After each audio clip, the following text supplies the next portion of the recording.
রাত 12টায় বউয়া খাওয়ার ক্রেভিংস ওঠে। হ্যালো এভরিওয়ান, আসসালামু আলাইকুম। This is Simi from Simi study. কি অবস্থা সকলের?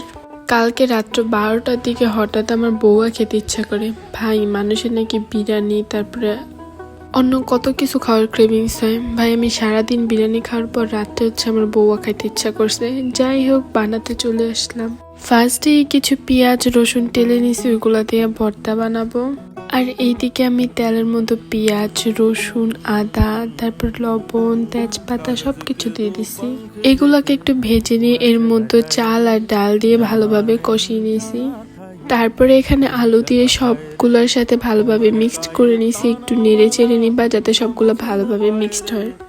এরপরে তোমরা তোমাদের পরিমাণ মতো পানি দিয়ে নিবে। পানির তো আর কোনো মাপঝোপ হয় না, এটা তোমরা কোয়ান্টিটি বুঝে পানিটা দিয়ে নিবা। এরপরে তোমরা যে যেরকম ঝাল খাও আর কি ওরকম ঝাল দিয়ে নিবা। বউয়ার তো আসল মজাই ঝালে, তাই না? তো আমি এদিকে ঝাল দিয়ে নিছি আমার পরিমাণ মতো। অ্যান্ড আমি যেহেতু আরেকটা মরিচ দিয়ে ভর্তা বানাবো ওই জন্য এখানে একটু কম ঝালই দেওয়া হয়েছে। যাই হোক, এগুলোকে আমি ভালোভাবে একটু মিক্সড করে দিলাম। এরপর এগুলাকে আমি ঢেকে দিব একটা সরা দিয়ে। অ্যান্ড একটু পরপর দেখতে হবে হয়েছে কিনা।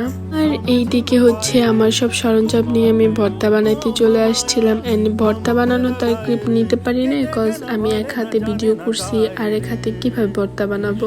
ভর্তা বানানোর জন্য পেঁয়াজ রসুন মরিচ লবণ একসাথে বেটে নিছিলাম আর পরে সরিষার তেল দিয়ে মেখে নিছি। এই তো ফাইনালি আমার খানা দানা রেডি। অ্যান্ড এইদিকে আমি আমের আচার নিয়েছিলাম সাথে। ভাই, এরকম এক থালা বউয়ার সাথে এরকম ঝাল ঝাল ভর্তা আর যদি আচার থাকে আর কি লাগে, তাই না?